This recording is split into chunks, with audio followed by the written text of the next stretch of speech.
Hello friends, welcome again to my YouTube channel. So आज के इस वीडियो में हम डिस्कस करेंगे मनी एंड बैंकिंग के फोर्थ पार्ट के बारे में। इसके 3 पार्ट्स हम ऑलरेडी अपलोड कर चुके हैं। अगर वो वीडियो आपने नहीं देखी तो उन सभी वीडियोस का लिंक डिस्क्रिप्शन में गिवन है, आप जाकर देख सकते हैं। सो मनी एंड बैंकिंग के इस फोर्थ पार्ट में आज हम बैंकिंग के कॉन्सेप्ट्स को अंडरस्टैंड करते हुए सेंट्रल बैंक के बारे में डिस्कस करेंगे। हम पता लगाएंगे कि आखिरकार सेंट्रल बैंक क्या होता है, सेंट्रल बैंक कौन से फंक्शंस परफॉर्म करता है और कैसे एक सेंट्रल बैंक एक इकोनॉमी में मनी सप्लाई को कंट्रोल करता है, क्रेडिट कंट्रोल करता है। सो लेक्चर को फर्दर प्रोसीड करने से पहले आप सभी से रिक्वेस्ट है कि अगर आप फर्स्ट टाइम हमारे चैनल पर आए तो चैनल को सब्सक्राइब करके बेल आइकन को क्लिक कर दीजिए, ताकि फ्यूचर में अगर हम कोई भी वीडियो अपलोड करते हैं अकाउंट्स, इकोनॉमिक्स या बिजनेस स्टडीज के रिगार्डिंग, तो उसका लिंक तुरंत आपको मिल जाए। इंडियन इकोनॉमिक्स डेवलपमेंट और मैक्रो के जितने भी कॉन्सेप्ट्स अभी तक कवर किए गए हैं वो सारे लेक्चर्स आपको डिस्क्रिप्शन में मिल जाएंगे। सो चलिए सबसे पहले हम पता लगाते हैं कि आखिरकार सेंट्रल बैंक होता क्या है। बेसिकली सेंट्रल बैंक एक सेंट्रल अथॉरिटी होती है जो एक इकोनॉमी में बैंकिंग सिस्टम को कंट्रोल करती है। हर कंट्री का एक अपना सेंट्रल बैंक होता है। जैसे अगर हम बात करें अमेरिका की, चाइना की, पाकिस्तान, इंडिया, इंग्लैंड, कोई भी कंट्री हो, हर कंट्री में एक अपना सेंट्रल बैंक होता है और वो सेंट्रल बैंक सेंट्रल अथॉरिटी कहलाता है, जिसको हम अपेक्स बॉडी भी कहते हैं। यानी सेंट्रल बैंक एक हेड इंस्टीट्यूट होता है जो एक कंट्री में बैंकिंग सिस्टम को कंट्रोल करता है, रेगुलेट करता है, मॉनिटर करता है, rules, regulations and guidelines provide करता है। सेंट्रल बैंक एक ऐसा बैंक होता है जो कंट्री में कंट्रोल करता है पूरे बैंकिंग सिस्टम को, उनके लिए रूल्स और रेगुलेशंस प्रिपेयर करता है। हर कंट्री का एक अपना सेंट्रल बैंक होता है। जैसे अगर हम इंडिया की बात करें तो इंडिया का सेंट्रल बैंक है RBI, reserve Bank of India. ऐसे ही अमेरिका का भी अपना एक सेंट्रल बैंक है, federal reserve system, federal reserve system. ऐसे ही हर कंट्री का अपना एक सेंट्रल बैंक होता है और वो सेंट्रल बैंक पूरे बैंकिंग सिस्टम को कंट्रोल करता है, उनके ऊपर ध्यान देता है, फोकस करता है, जहां पर गलती होती है पेनल्टी चार्ज करता है, गाइडलाइंस जारी करता है, रूल्स और रेगुलेशंस प्रिपेयर करता है। सो इन शॉर्ट सेंट्रल बैंक एक सेंट्रल अथॉरिटी है जो बैंकिंग सिस्टम को कंट्रोल करता है, मॉनिटर करता है, रेगुलेट करता है एक पर्टिकुलर कंट्री के लिए। अब जब हम सेंट्रल बैंक की बात करते हैं तो सेंट्रल बैंक के रिगार्डिंग कुछ इंपॉर्टेंट डाटास आपको याद होने चाहिए। सबसे पहले तो आपको पता होना चाहिए कि पूरे वर्ल्ड का फर्स्ट सेंट्रल बैंक कब, कहां पर इस्टेब्लिश हुआ था। सो पूरे वर्ल्ड का फर्स्ट सेंट्रल बैंक स्वीडन में 1668 में इस्टेब्लिश किया गया था, लेकिन यह central bank effective central bank नहीं था। यह सेंट्रल बैंक एक इफेक्टिव सेंट्रल बैंक नहीं था क्योंकि 1668 में स्वीडन में जो फर्स्ट सेंट्रल बैंक बनाया गया था उस बैंक को ज्यादा अथॉरिटी नहीं दी गई थी, उसके पास ज्यादा रूल्स नहीं थे, रेगुलेशंस नहीं थी, बस वो एक नाम का बैंक बनाया गया था। लेकिन बाद में जैसे जैसे जरूरत बढ़ती गई तो सेंट्रल बैंक को एक सेंट्रल अथॉरिटी बनाना, उसके ऊपर पावर्स देना, उसको अथॉरिटी देना, पूरी इकोनॉमी को कंट्रोल करने के लिए, पूरी इकोनॉमी के बैंकिंग सिस्टम को कंट्रोल करने के लिए उसको रिस्पॉन्सिबिलिटी देना, ये एक इंपॉर्टेंट पॉइंट था जिसको 1694 में कंसीडर किया गया। सो हम ये कह सकते हैं कि फर्स्ट सेंट्रल बैंक जो ज्यादा इफेक्टिव नहीं था, सिर्फ नाम का सेंट्रल बैंक था, वो स्वीडन में 1668 में स्टैब्लिश हुआ था। लेकिन पूरे वर्ल्ड का ऐसा फर्स्ट बैंक जो इफेक्टिव था, जिसके पास पावर थी, कंट्रोल कर सकता था, मॉनिटर कर सकता था, रेगुलेट कर सकता था बैंकिंग सिस्टम को, वो इंग्लैंड में 1694 में स्टैब्लिश किया गया। सो ये दो डाटाज आपको अच्छे से याद रखने हैं। अगर हम बात करें इंडिया के बारे में तो इंडिया का सेंट्रल बैंक आरबीआई है। अब इसके बारे में भी आपको इंपॉर्टेंट डेट्स पता होनी चाहिए, कब इस्टेब्लिश हुआ था, क्या क्या कब कब कैसे कैसे चेंजेस आए थे आरबीआई में। तो सबसे पहली इंपॉर्टेंट डेट, इंडिया में रिजर्व बैंक ऑफ इंडिया की एस्टेब्लिशमेंट 1935 में की गई थी as a private bank, as a private undertaking, as a private ownership. यानी जब ये एस्टेब्लिश हुआ था तब ये प्राइवेट बैंक था और इसके फर्स्ट टाइम एस्टेब्लिशमेंट कोलकाता में की गई थी। बाद में ये आरबीआई 1937 में शिफ्ट किया गया था मुंबई में। बॉम्बे जिसको हम पहले कहते थे अब वो मुंबई है। सो 1935 में इसकी एस्टेब्लिशमेंट की गई प्राइवेट बैंक कोलकाता में। 1937 में इसको शिफ्ट किया गया आरबीआई मुंबई में। इसका हेडक्वार्टर अभी भी मुंबई में ही है, इसलिए हम मुंबई को फाइनेंशियल कैपिटल भी कहते हैं। इसके बाद 1949 में इसको प्राइवेट से पब्लिक में कन्वर्ट किया गया। यानी 1949 में आफ्टर इंडिपेंडेंस इसको पब्लिक में कन्वर्ट किया गया। अब ये एक गवर्नमेंट अंडरटेकिंग बैंक है जिसके पास हमारी पूरी इकोनॉमी के बैंकिंग सिस्टम को कंट्रोल करने की पावर है। इसके अलावा आपको यह भी पता होना चाहिए कि 1935 में यह बैंक एस्टेब्लिश तो हुआ था, लेकिन कौन से एक्ट के अंडर? 1934 एक्ट के अंडर। पार्लियामेंट में पहले एक एक्ट पास किया गया था 1934 में आरबीआई की एस्टेब्लिशमेंट को लेकर। एक्ट पास होने के बाद 1935 में इसको एस्टेब्लिश किया गया। 1937 में इसकी मूवमेंट हुई मुंबई की तरफ और 1949 में अब ये गवर्नमेंट अंडरटेकिंग बैंक बन चुका है। अगर हम बात करें सेंट्रल बैंक के फंक्शंस के बारे में, तो हर कंट्री का अपना सेंट्रल बैंक होता है और हर कंट्री की गवर्नमेंट अपने सेंट्रल बैंक को कुछ डिफरेंट फंक्शंस परफॉर्म करने को कहती है। ऐसे ही इंडिया में भी एक सेंट्रल बैंक है, reserve Bank of India. So Indian government ने बहुत सारी रिस्पॉन्सिबिलिटीज आरबीआई को दे रखी है, बहुत सारे फंक्शंस आरबीआई परफॉर्म करता है। लेकिन आज हम कुछ ऐसे टॉपिक्स के बारे में डिस्कस करेंगे, कुछ ऐसे फंक्शंस के बारे में बात करेंगे जो नॉर्मली हर कंट्री का सेंट्रल बैंक परफॉर्म करता है। चाहे वो सेंट्रल बैंक अमेरिका का हो, चाहे इंडिया का हो, चाहे किसी भी कंट्री का हो, ये कॉमन फंक्शंस हैं जो हर सेंट्रल बैंक परफॉर्म करता है। Function number 1, issue of notes. जैसे कि आपको पता है कि इंडिया में जो मेजर करेंसी है उसकी अथॉराइजेशन आरबीआई के पास है। यानी गवर्नमेंट ने ये रिस्पॉन्सिबिलिटी आरबीआई को दे रखी है। आप कोई भी पेपर करेंसी की अगर बात करो, किसी भी नोट की अगर बात करो, चाहे वो 10 रुपए का है, 20 का है, 50 का है, उसमें आरबीआई गवर्नर के सिग्नेचर होते हैं। साथ में ऊपर रिजर्व बैंक ऑफ इंडिया भी लिखा होता है, लेकिन रिजर्व बैंक ऑफ इंडिया के जस्ट नीचे आप जब देखोगे ना तो लिखा होता है कि सेंट्रल गवर्नमेंट की अथॉराइजेशन से यह बनाया गया है। सेंट्रल गवर्नमेंट इसकी गारंटी देता है कि ये एक जेन्युइन करेंसी है जो कि कॉमनली एक्सेप्टेड है as a medium of exchange. So issue of notes ये सबसे पहला और इंपॉर्टेंट फंक्शन है सेंट्रल बैंक का। कोई भी कंट्री का सेंट्रल बैंक हो वो पेपर करेंसी, नोट्स वगैरह इशू करता है। अगर हम बात करें 1 रुपीज नोट की, तो 1 रुपीज का नोट जो है वो मिनिस्ट्री ऑफ फाइनेंस के द्वारा इशू किया जाता है, जो कि गवर्नमेंट ऑफ इंडिया में आता है। 1 रुपीज के ऊपर वाले जितने भी नोट्स हैं, 2 रुपीज, 5, 10, 20, 50 एंड सो ऑन, 1 रुपए से ऊपर का जितना भी पेपर करेंसी है वो आरबीआई प्रिंट करता है, लेकिन 1 रुपए का नोट जो है वो मिनिस्ट्री ऑफ फाइनेंस के द्वारा ही किया जाता है।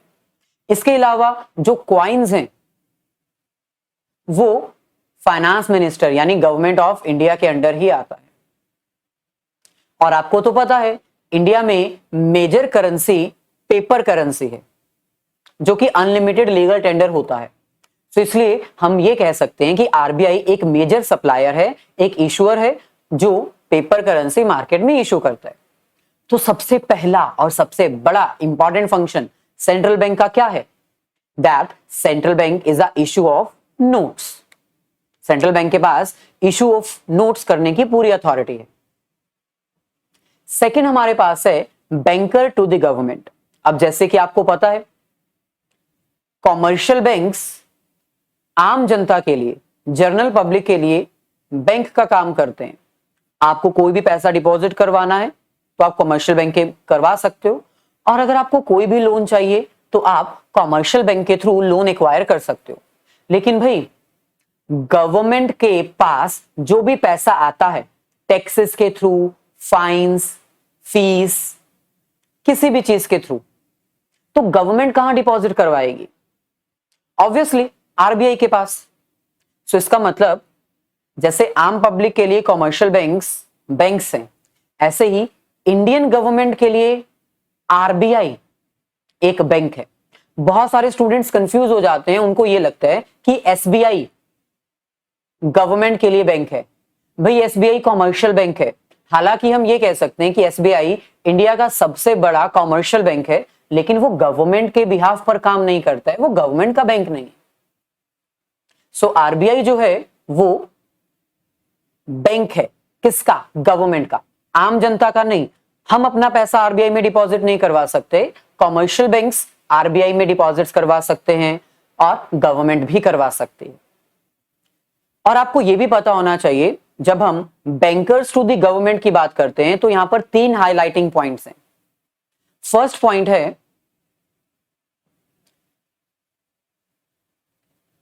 Maintain the account of government. यानी हम क्यों कहते हैं कि आरबीआई गवर्नमेंट का बैंक है? भाई आरबीआई गवर्नमेंट का बैंक है हम इसलिए कहते हैं क्योंकि आरबीआई गवर्नमेंट के अकाउंट्स को मेंटेन करता है, डिपॉजिट्स एक्सेप्ट करता है और लोन ग्रांट करता है। जो भी पैसा डिपॉजिट्स में आता है और जो भी लोन चाहिए उसमें डील करता है गवर्नमेंट के लिए। सेकंड पॉइंट, वो गवर्नमेंट का एक एजेंट है।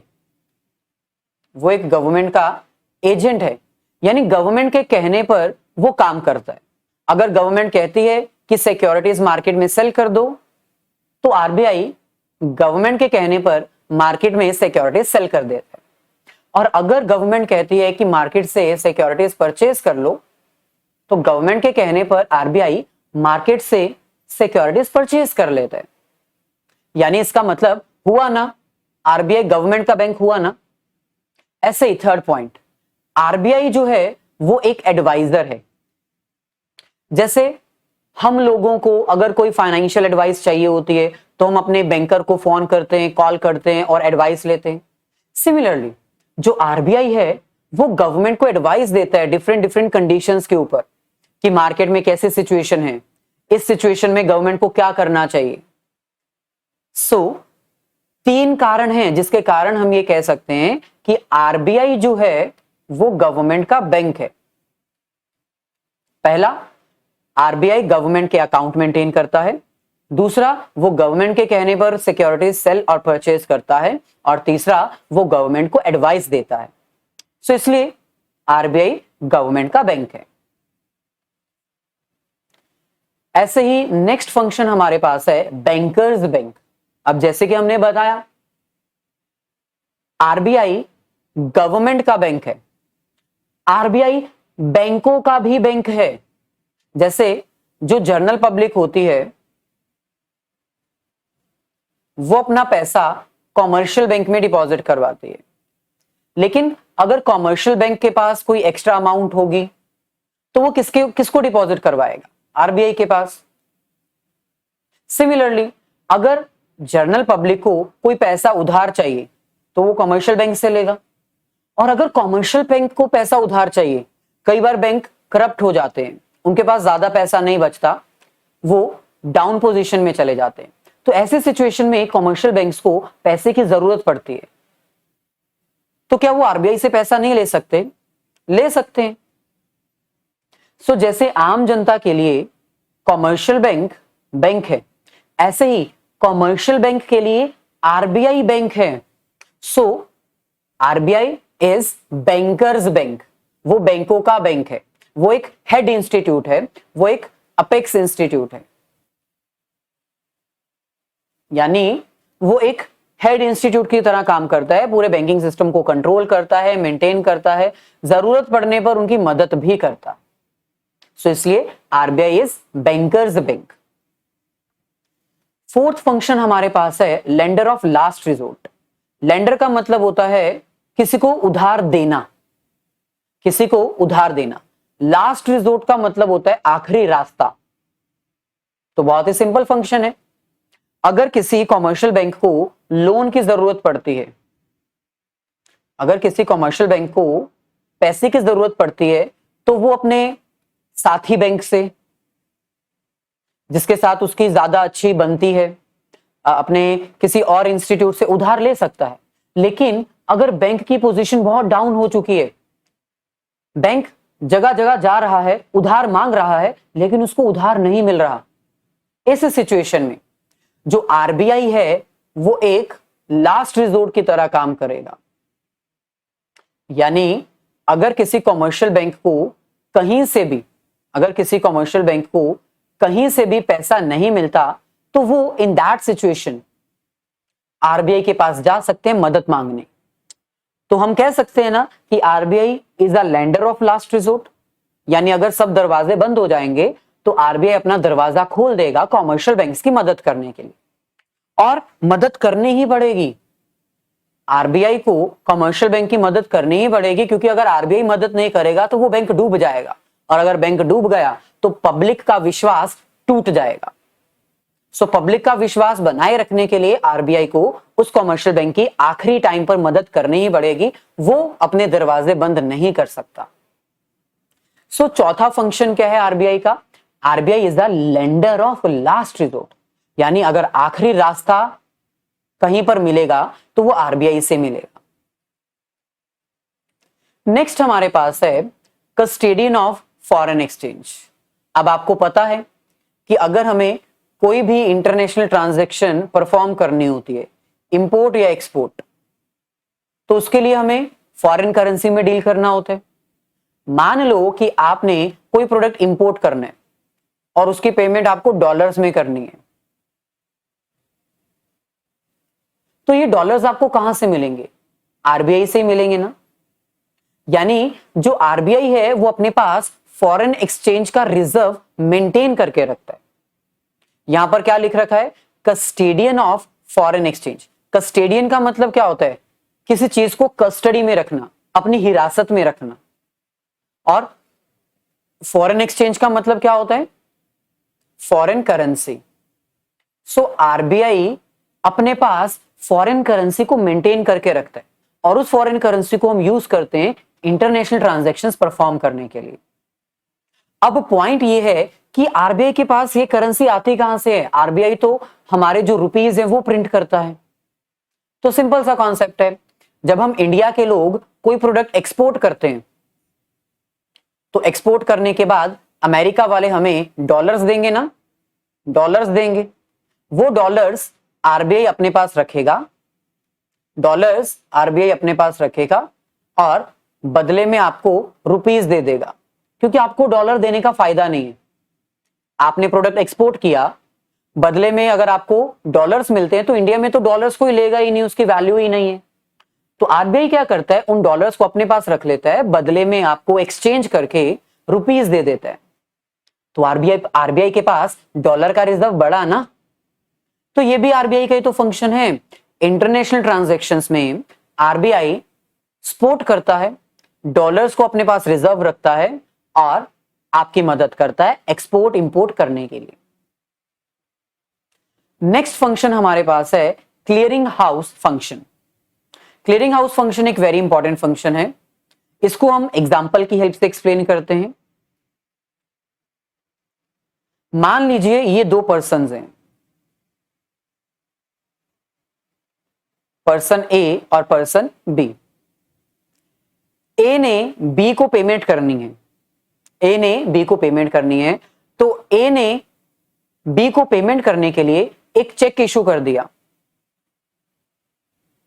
वो चेक पीएनबी का है, पंजाब नेशनल बैंक का वो चेक है। बी का अकाउंट पीएनबी में नहीं है, बी का अकाउंट जो है वो आईसीआईसीआई बैंक में है।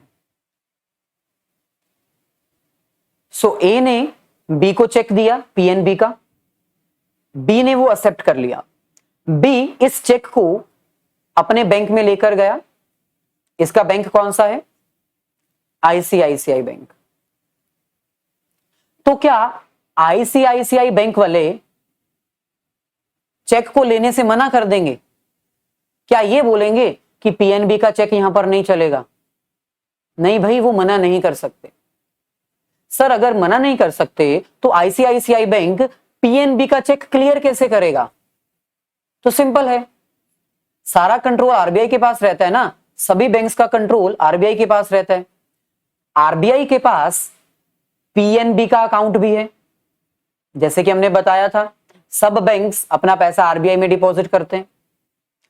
ओके, सो पीएनबी का अकाउंट आरबीआई के पास है और आरबीआई के पास आईसीआईसीआई का भी अकाउंट है। अब ये चेक क्लियर कैसे होगा? ए ने बी को पीएनबी का चेक दे दिया, बी ये चेक लेकर आईसीआईसीआई के पास चला गया, आईसीआईसीआई ने ये चेक आगे ट्रांसफर कर दिया इलेक्ट्रॉनिक वे से आरबीआई के पास। तो आरबीआई ने देखा कि पीएनबी के अकाउंट से पैसा डिडक्ट करना है और आईसीआईसीआई के अकाउंट में पैसा डाल देना है, तो चेक क्लियर हो गया। सर ये बैंक डायरेक्टली एक दूसरे से डील नहीं कर सकते थे? ये डीलिंग डायरेक्टली नहीं हो सकती क्योंकि आरबीआई का रोल इसमें सबसे ज्यादा जरूरी है। RBI is an apex body, head institute है वो, उसके बिना कुछ भी नहीं किया जा सकता, रिस्ट्रिक्शंस हैं। सो आरबीआई जो है वो क्लियरिंग हाउस फंक्शन भी परफॉर्म करता है, जिसकी हेल्प से डिफरेंट डिफरेंट अकाउंट्स के डिफरेंट बैंक्स के चेक क्लियर किए जाते हैं। सो ये था हमारे पास क्लियरिंग हाउस फंक्शन जो कि आरबीआई के द्वारा परफॉर्म किया जाता है और ये सबसे इंपॉर्टेंट फंक्शन है। लास्ट फंक्शन हमारे पास है कंट्रोल ऑफ क्रेडिट। जैसे कि हमने आपको प्रीवियस सेशन में बताया था थर्ड पार्ट में कि जो कमर्शियल बैंक्स होते हैं वो मार्केट में मनी क्रिएट करते हैं, क्रेडिट क्रिएट करते हैं, मार्केट में मनी की सप्लाई को इंक्रीज करते हैं। लेकिन मार्केट में मनी की सप्लाई अगर हद से ज्यादा हो जाए तो वो नुकसानदायी हो सकती है, क्योंकि आपको पता है अगर मार्केट में मनी की सप्लाई ज्यादा हो जाएगी तो लोगों के पास ज्यादा इनकम होगी, ज्यादा पैसा होगा, ज्यादा इनकम के कारण मार्केट में डिमांड बढ़ेगी और जब प्रोडक्ट की डिमांड बढ़ती है तो इन्फ्लेशन जैसे सिचुएशंस आ जाती हैं उस इकोनॉमी में। जब किसी प्रोडक्ट की महंगाई, जब किसी प्रोडक्ट का डिमांड ज्यादा हो जाता है तो वो महंगा हो जाता है, इन्फ्लेशन। तो आरबीआई को इन्फ्लेशन कंट्रोल करने के लिए मार्केट में क्रेडिट कंट्रोल करना पड़ता है, मनी की सप्लाई को कम करना पड़ता है। तो last function but not the least जो आरबीआई परफॉर्म करता है वो क्या है? Control of credit. यानी आरबीआई के पास बहुत सारी टेक्निक्स हैं, बहुत सारे टूल्स हैं जिसकी हेल्प से वो मार्केट में मनी की सप्लाई को कम भी कर सकता है, जरूरत पड़ने पर ज्यादा भी कर सकता है। अगर हम बात करें सीबीएसई स्टूडेंट्स की तो क्रेडिट कंट्रोल की टेक्निक्स फर्स्ट टर्म के सिलेबस में नहीं है, तो आरबीआई कैसे क्रेडिट को कंट्रोल करता है ये आप नहीं सीख पाएंगे, लेकिन फिर भी हम करवाएंगे क्योंकि बहुत सारे अदर स्टूडेंट्स जो हमारी वीडियोस देखते हैं रिलेटेड टू स्टेट बोर्ड्स उनके लिए हेल्पफुल होगा। So next very important topic हमारे पास जो है monetary policies used by RBI to control credit, to control money supply in the economy. यानी आरबीआई के पास वो कौन से टूल्स हैं, वो कौन से मेथड्स हैं, वो कौन से टेक्निक्स हैं जिसकी हेल्प से जो आरबीआई है वो मार्केट में मनी की सप्लाई को कंट्रोल करता है, यानी कभी कम कर देता है कभी ज्यादा कर देता है। तो सबसे पहले तो आपको पता होना चाहिए अगर मार्केट में मनी की सप्लाई ज्यादा होगी तो उससे लोगों की इनकम बढ़ेगी,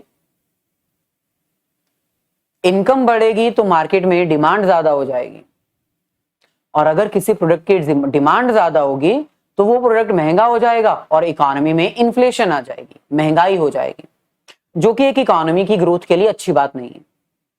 सो इस सिचुएशन में अगर मार्केट में मनी की सप्लाई ज्यादा है, इस सिचुएशन में आरबीआई कुछ ऐसे मेथड्स लेकर आएगा, कुछ ऐसे टेक्निक्स अप्लाई करेगा जिसके कारण मार्केट में मनी की सप्लाई कम की जा सके। सो वो टेक्निक्स जो आरबीआई यूज करता है, वो टेक्निक्स जो आरबीआई यूज करता है मार्केट में मनी की सप्लाई को कम करने के लिए, उन पॉलिसीज को, उन टेक्निक्स को हम कहते हैं डियर मनी पॉलिसी। ऐसे ही सेकेंड कॉन्सेप्ट हमारे पास आता है, मान लो मार्केट में मनी की सप्लाई कम है। भाई अगर मार्केट में मनी की सप्लाई कम होगी तो लोगों के पास इनकम नहीं होगी। अब अगर लोगों के पास इनकम नहीं है तो वो ज्यादा प्रोडक्ट की डिमांड करेंगे ही नहीं, जिसके कारण मार्केट में प्रोडक्ट की डिमांड कम हो जाएगी। और जब मार्केट में प्रोडक्ट की डिमांड कम हो जाएगी, प्रोडक्ट कोई खरीदेगा ही नहीं तो डिफ्लेशन हो जाएगी ना, प्रोडक्ट्स सस्ते हो जाएंगे क्योंकि कोई खरीद ही नहीं रहा है, परचेज ही नहीं कर रहा है। सो इकोनॉमी में डिफ्लेशन जैसी सिचुएशन होना भी गलत बात है, क्योंकि उससे इकोनॉमी में एम्प्लॉयमेंट क्रिएट नहीं होगी, इकोनॉमी ग्रो नहीं कर पाएगी। तो ऐसे सिचुएशन में आरबीआई को मार्केट में मनी की सप्लाई को बढ़ाना पड़ेगा ताकि लोगों की इनकम बढ़े और लोग ज्यादा डिमांड करें। सो अगर मार्केट में मनी की सप्लाई कम है तो आरबीआई मार्केट में मनी की सप्लाई को बढ़ाने के लिए जो टेक्निक्स यूज करेगा, जो टेक्नोलॉजीज यूज करेगा, जो मेथड्स यूज करेगा, जो पॉलिसीज डेवलप करेगा, उन पॉलिसीज को हम कहते हैं चीप मनी पॉलिसी, ताकि मार्केट में मनी की सप्लाई को बढ़ाया जा सके। तो बहुत ही सिंपल कॉन्सेप्ट है, अगर मार्केट में मनी की सप्लाई ज्यादा है तो उसको कम करने के लिए डियर मनी पॉलिसी यूज होती है, और अगर मार्केट में मनी की सप्लाई कम है, मनी की सप्लाई को बढ़ाना है तो उसके लिए चीप मनी पॉलिसी यूज की जाती है। अब हम डिटेल में अंडरस्टैंड करते हैं कि आरबीआई के पास ऐसे कौन से मेथड्स हैं, कौन सी पॉलिसीज हैं जिसके थ्रू वो ये सब कर सकता है। फर्स्ट हमारे पास आता है बैंक रेट। बैंक रेट एक ऐसा रेट होता है जिस रेट पे आरबीआई कॉमर्शियल बैंक्स को उधार पैसा देता है। जैसे कॉमर्शियल बैंक को उधार की जरूरत है, कॉमर्शियल बैंक को पैसा चाहिए तो वो आरबीआई से लेगा, और आरबीआई फ्री में तो देगा नहीं, वो उसे कुछ परसेंटेज चार्ज करेगा, इंटरेस्ट रेट चार्ज करेगा। अब हमारे पास दो सिचुएशंस हैं। अगर मार्केट में मनी की सप्लाई ज्यादा है, मतलब मार्केट में अगर इन्फ्लेशन है, तो उस सिचुएशन में आरबीआई बैंक रेट को कम करेगा या ज्यादा करेगा। बहुत ही सिंपल कॉन्सेप्ट है, मार्केट में ऑलरेडी मनी सप्लाई बहुत ज्यादा है, लोगों के पास बहुत पैसा है। ऐसी सिचुएशन में जो आरबीआई है वो इंटरेस्ट रेट को, बैंक रेट को इंक्रीज कर देगा, क्योंकि जब बैंक रेट इंक्रीज हो जाएगा तो लोग डिमोटिवेट हो जाएंगे, लोग सोचेंगे कि भाई इंटरेस्ट रेट तो बढ़ गया, अब हमें ज्यादा इंटरेस्ट देना पड़ेगा। सो वो ज्यादा लोन नहीं लेंगे। अगर वो कॉमर्शियल बैंक से लोन नहीं लेंगे तो ऑब्वियसली मार्केट में मनी सप्लाई अपने आप कम हो जाएगी।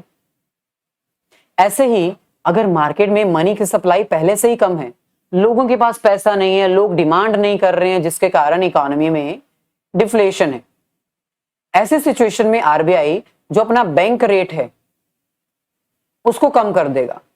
बैंक रेट कम करने से क्या होगा, लोन सस्ता हो जाएगा, इंटरेस्ट रेट कम हो जाएगा, और जब लोन सस्ता मिलेगा तो हर बंदा लोन लेना चाहेगा बैंक से, और जब वो लोन लेगा तो मार्केट में मनी की सप्लाई बढ़ जाएगी और डिफ्लेशन जैसी सिचुएशन दूर हो जाएगी। सो आरबीआई बैंक रेट के थ्रू मार्केट में इन्फ्लेशन और डिफ्लेशन की सिचुएशन को करेक्ट कर सकता है। अगर मार्केट में इन्फ्लेशन है, पहले से लोगों के पास बहुत पैसा है, तो बैंक रेट बढ़ा दिया जाएगा ताकि लोग डिमोटिवेट हो जाएं और ज्यादा लोन मत लें। दूसरी तरफ अगर मार्केट में पहले से ही मनी की सप्लाई कम है, डिफ्लेशन है, लोगों के पास पैसा नहीं है, तो बैंक रेट कम कर दिया जाएगा ताकि सस्ते रेट पे लोगों को लोन दिया जा सके, लोगों को मोटिवेट किया जा सके ज्यादा से ज्यादा लोन लेने के लिए। और जब ज्यादा लोन लेंगे लोग तो ऑब्वियसली मनी सप्लाई बढ़ जाएगी। ऐसे ही सेकंड हमारे पास आता है open market operations. Open market operations का मतलब होता है buying and selling, buying and selling of securities to the public. मतलब गवर्नमेंट जो है वो अपनी सिक्योरिटीज आरबीआई के द्वारा मार्केट में परचेज और सेल करवा सकती है for controlling the situation of inflation and deflation. अब ये काम कैसे करता है? बहुत ही सिंपल कॉन्सेप्ट है। मान लो मार्केट में मनी की सप्लाई ऑलरेडी ज्यादा है, लोगों के पास बहुत पैसा है जिसके कारण मार्केट में इन्फ्लेशन है। अब क्योंकि लोगों के पास बहुत पैसा है, इस सिचुएशन में लोगों के हाथ से पैसा कम करना पड़ेगा। तो आरबीआई क्या करेगा? गवर्नमेंट की सिक्योरिटीज मार्केट में बेचना शुरू कर देगा, जिससे क्या होगा? पब्लिक के पास पैसा कम हो जाएगा। आरबीआई आपको सिक्योरिटी सेल करेगी, बदले में आप पैसा दोगे।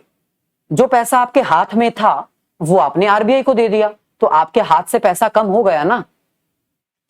मार्केट में अगर ऑलरेडी पैसा बहुत ज्यादा है, इन्फ्लेशन है, तो पैसे को कम करने के लिए, सप्लाई को कम करने के लिए आरबीआई मार्केट में गवर्नमेंट की सिक्योरिटी सेल करना स्टार्ट कर देगा, जिसके कारण लोगों के हाथ से पैसा कम हो जाएगा।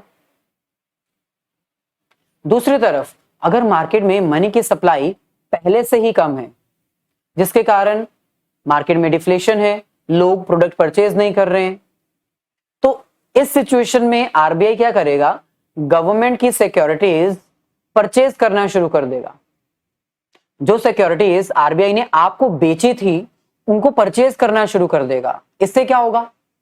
आपके हाथ में पैसा आ जाएगा, क्योंकि गवर्नमेंट की सिक्योरिटीज आरबीआई ने जो आपको बेची थी वो वापस खरीद ली, आपसे वापस ले ली, आपको पैसा दे दिया और सिक्योरिटीज खुद ले ली, जिसके कारण आपके हाथ में पैसा आ जाएगा। और जब एक बार पैसा आ गया तो मार्केट में मनी सप्लाई इंक्रीज हो जाएगी और डिफ्लेशन जैसी सिचुएशन दूर हो जाएगी।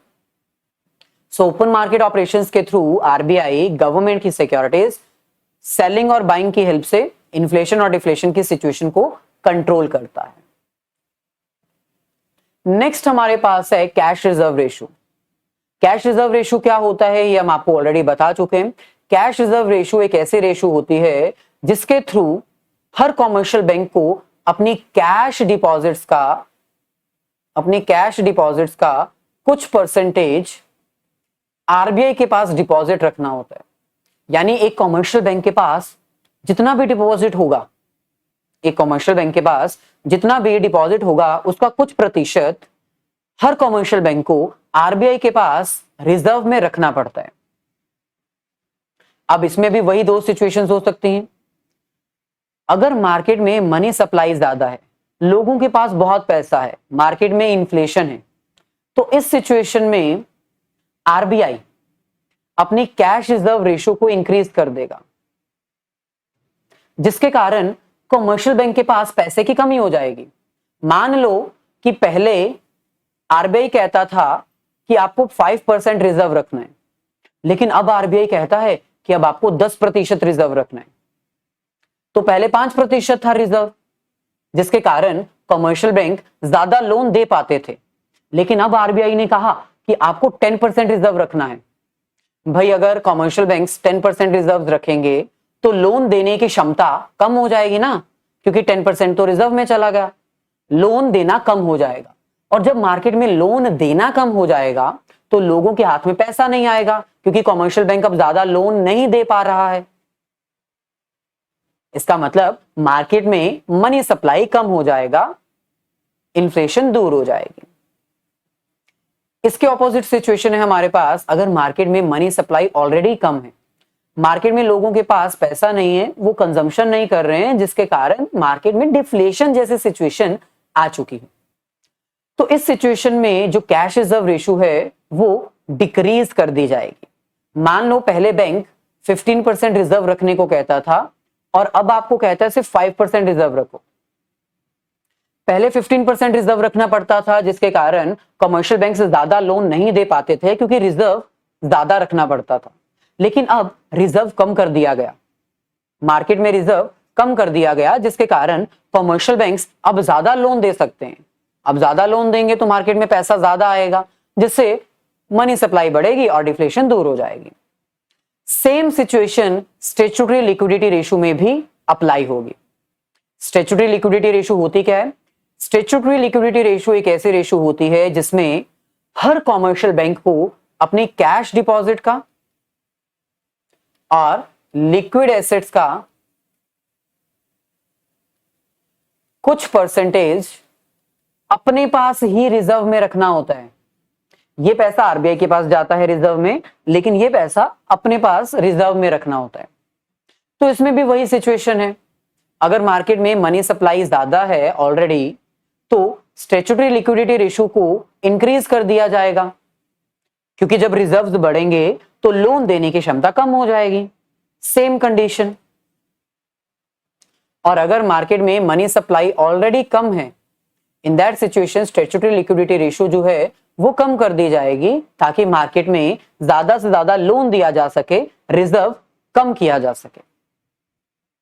सो कैश रिजर्व रेशियो और स्टैट्यूटरी लिक्विडिटी रेशियो दोनों में सेम कॉन्सेप्ट आएंगे, बस इनका मीनिंग सेपरेट है।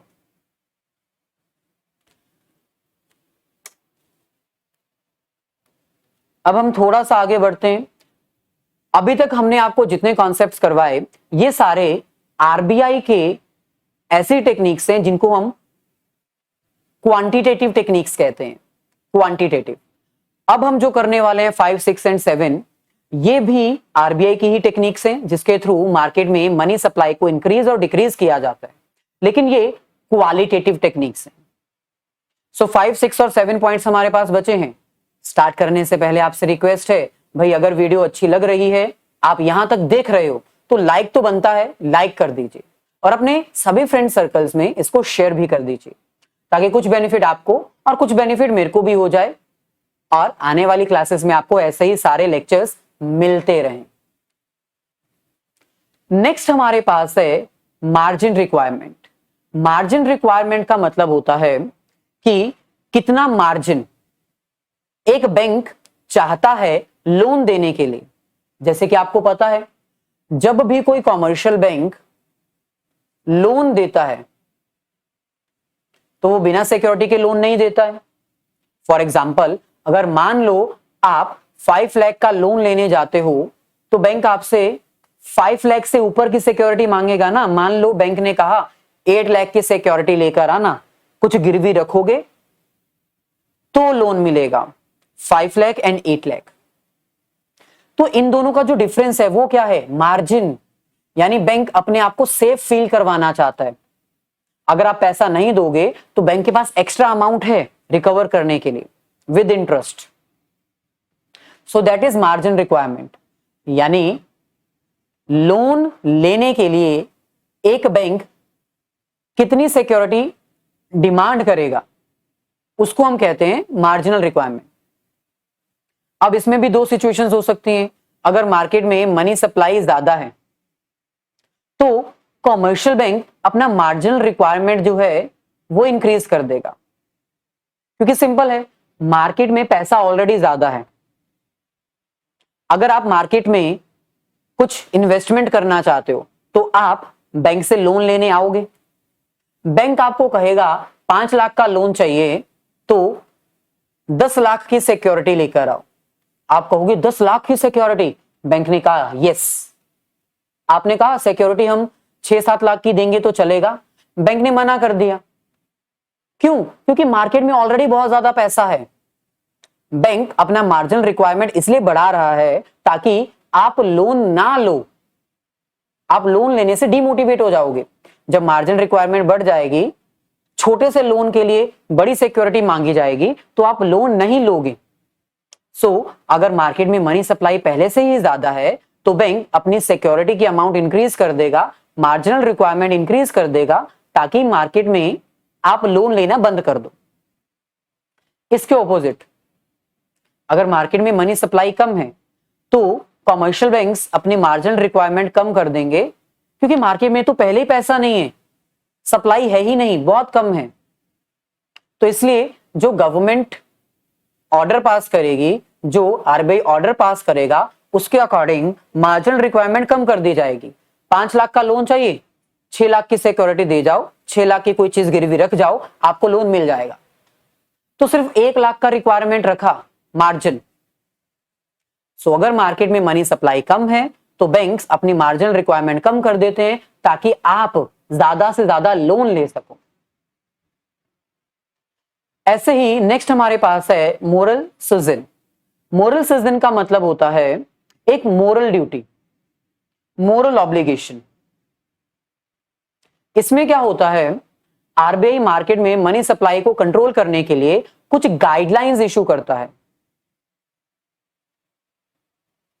कुछ गाइडलाइंस इशू की जाती हैं आरबीआई के द्वारा, और उन गाइडलाइंस को फॉलो करना होता है हर कॉमर्शियल बैंक को। So that is known as moral suasion. यानी आरबीआई के द्वारा कुछ रूल्स और रेगुलेशंस बना दिए जाते हैं, और उन रूल्स एंड रेगुलेशंस को फॉलो करते हुए एक कॉमर्शियल बैंक को मार्केट में मनी सप्लाई कंट्रोल करनी होती है। तो इस कॉन्सेप्ट में, मोरल सिजन में ज्यादा कुछ नहीं है, ये सिर्फ और सिर्फ एक मोरल ड्यूटी है।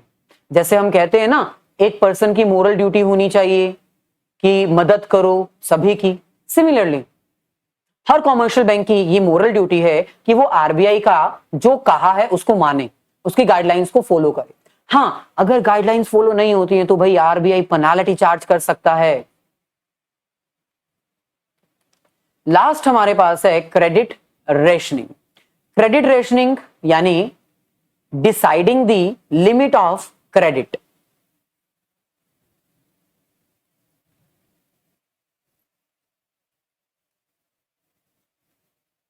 According to different requirements. ये एक ऐसा कॉन्सेप्ट है जिसमें आरबीआई कहता है कि हर कॉमर्शियल बैंक को उधार देने से पहले अपनी एक लिमिट डिसाइड कर लेनी चाहिए। यानी वो एग्रीकल्चर के लिए कितना लोन देंगे, इंडस्ट्री के लिए कितना लोन देंगे, पर्सनल लोन कितना देंगे, कंजम्पशन लोन कितना देंगे, इसकी लिमिट बना लो। क्योंकि जब आप लिमिट बना लोगे तो आप एक्स्ट्रा लोन नहीं दे पाओगे। जैसे मान लो आपके पास 10 लाख है, आपका बैंक है, आपके पास 10 लाख है। एग्रीकल्चर के लिए आपने कहा हम 3 लाख देंगे, इंडस्ट्री के लिए हम 5 लाख देंगे, 1 लाख पर्सनल, 1 लाख कंजम्पशन, तो हो गया आपका 10 लाख पूरा। तो इससे ज्यादा आप लोन नहीं दे पाओगे। सो क्रेडिट रेशनिंग एक ऐसी टेक्निक है जिसके थ्रू मार्केट में मनी सप्लाई को कंट्रोल किया जाता है by deciding a limit, by fixing a limit. क्योंकि जब लिमिट फिक्स हो जाती है तो उसके ऊपर कोई भी एक्स्ट्रा जो है लोन नहीं दिया जाता और मार्केट में मनी सप्लाई कंट्रोल कर ली जाती है।